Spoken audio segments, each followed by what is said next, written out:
دین روژن لعین عیسی بمباران و ایریشن ارتشا ترکیه هر وها ميليشياتين قريداي تركيا جو إيريشي عين عيسى يتكن روشكي آلوز كور لعين عيسى هيا دفي روشي ده هر وها روسيا وسوريا جو خدي الرول لكن لدفري بيجومان روسيا جو خدي باندور كي لسر عين عيسى يجي لقل رجيمي چندین یکی نجی اکو لدردورا عین عیسی دانینا روشا آلوز لعین عیسی بردوام هر وها برسا سوریه کو نها دیسه هاتیه روژه و سیاسی جهانی پلاتفورما سیاسی جهانی کو روشا سوریه دی چه برب ویبه وره ددمکی نزیک ده کو بیسته مه سروک هلبجارتی امریکا جو بایدن دست بکاردکه پرسا سوریه جی لگور گلک شروع وکاران دی ببی بابتک لسر میزا جو بایدن دیالوگا کردی جی دی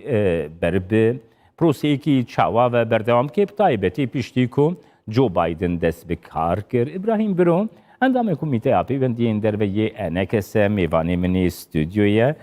دم باش که ابراهیم سالات اینوجی پیروز بی که ابراهیم دم باش سالاوجی پیروز بی که ابراهیم نها ام گرش روش عین عیسی دست بی بکن نها عین عیسی دبر استراتژیک یاکو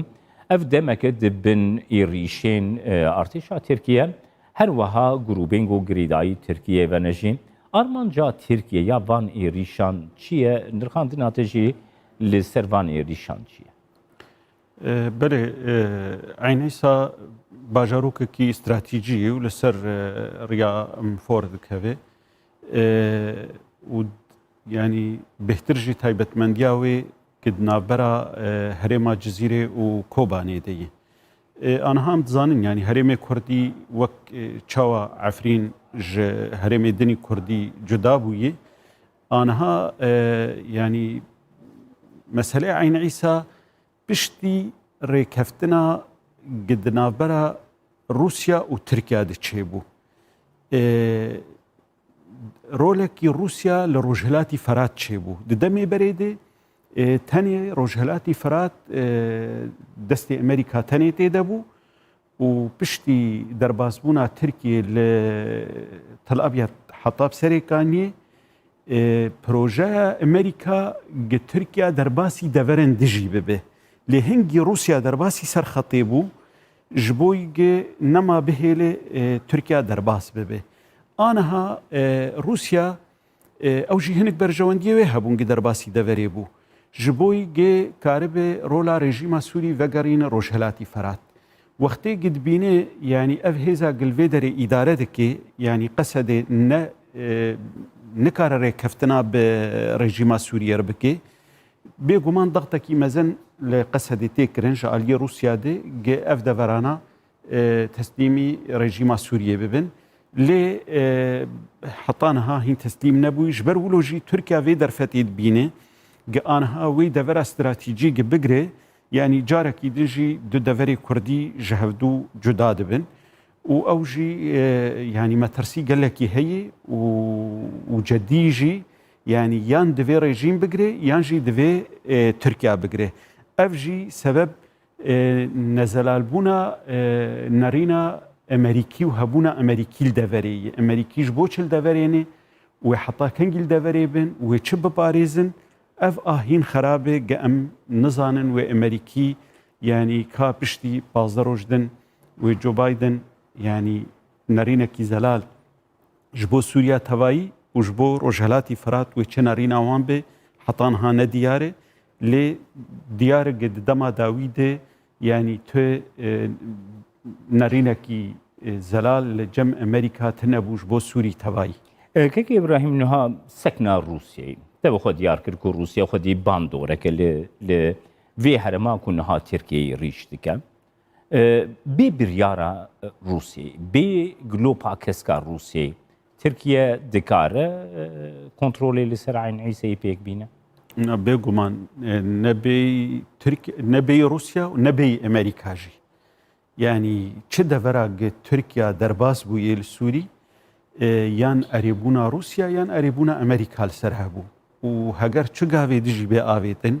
یان ئەرێبوونە هەردوو ئالیایی یان ژ بکێمایی ئەرێبوونە ئالیکی یان رووسیا یان ئەمریکا و دوێ دیاری یانی رووسیا هەشکەرت بێژێ کا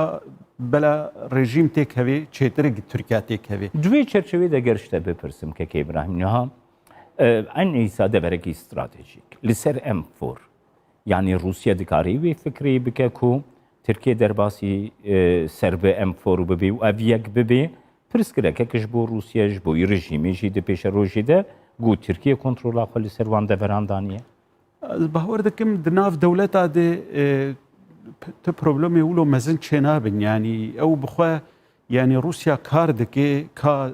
ئیدارە ئەمریکی نەهوێ چێ ڕەوشاوێ بد سووریە دێ لێ بداویژی ینی تشتێک گتێکردن تەف دێ بێ رووسیا نایەکردن يعني حطانها عملية سياسية قد سوري تكرن يعني قافي جديد لجنيف ناين آفيتن دراسته هنجارنا أمريكا أوروبا دي بيجن دي الجنيف أو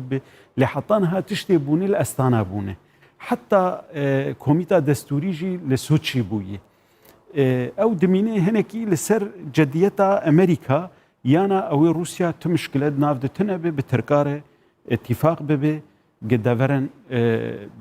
يعني تێکەوێ و پاشێ دناوان و ڕێژیما سووریجی دانوستەندنێت بکە کێک ئیبراهیم نها سەکنا هەسە دە divê kombînesyonê de divê rewşê de çawa de nirxînê sekna hese de gelo seknekî bi rastî ya ku dikarî rewşa Eyn Îsa biparêzê û her wiha girê dayî diyaloga Kurdî jî gir diyaloga Kurdî gihiştibane encamekî erênî گلو اف سناریوین کن حال سر حرمێتین خواستن بین سپاندن زەحمەتر نەدبوو گەلو بێگومانانە دیالۆکا کوردی gelekî dirêj kir yani nêzîka salekê Amerîka bi dewletek mezin di dinyayê û danûstendinê dikê tiştên sereke hene heger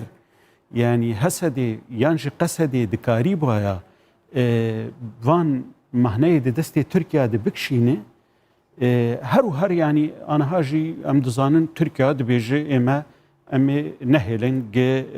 PKK الويدري بو PKK و أو إدارة أو قصدي و PKK و تفدي يكن و أون هرقد دانستندني كردي ببيج ددرن ولوجي جناف جناف بيدا و جناف PKK نامي نزيكي هفتين انه اري راسته PKK الفيدري خورته والفيدكي كاردكو او دكي يعني او بخوجي دبي خدمتك دولتها تركيره يعني قال لك كاري هاتن كرن دفان دمي دانوستندني كردي دج الي بي دوج الي في اداري في قال لك خدمتها دولتها تركي كير اردوغان تشتيد بيجي انه هبونا PKK الفيدري او راس دبينن او تشتيق امريكي بيجنا ولا نو كيفن او دبن درو دردك هذا يعني اف یەکڕێزیە کوردی بە پێشکەتا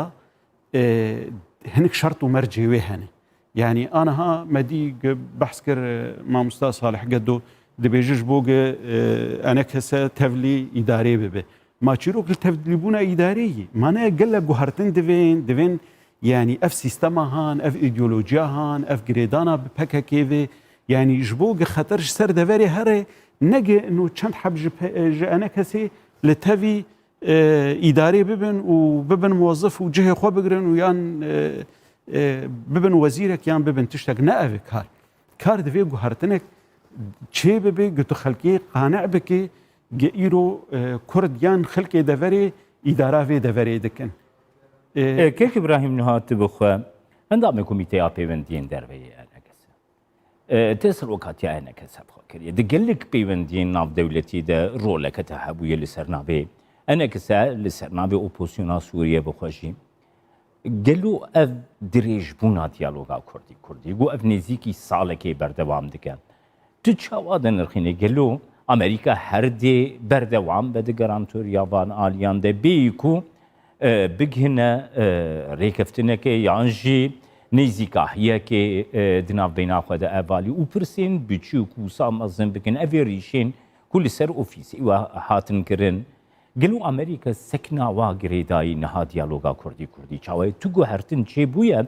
ده هلوستا امریکا ده گریدای گارانتوریا دیالوگا کردی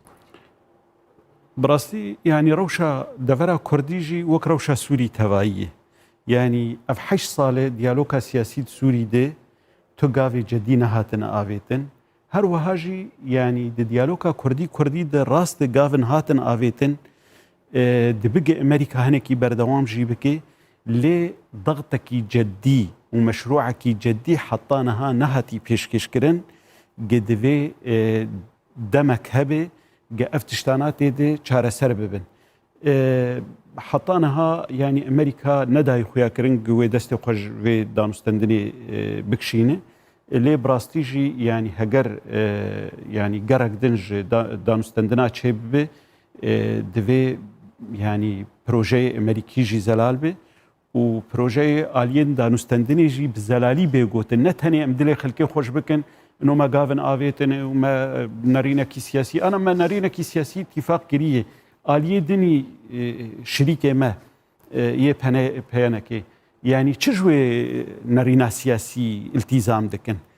لدیجوی نرینا سیاسی گشی کار دکن یعنی افتنی بگوتنا ام دل خلکی خوش بکن بیجم گهان نرینا سیاسی هفبش و مگاون آویتنش بولی وگره که و تشتی سرکه گه ام چاره سر ناکن اوایا دب زحمتی گلکی دریج پیش آمده هر گر ام سکنا امریکا بگرنه دسته که ابراهیم نها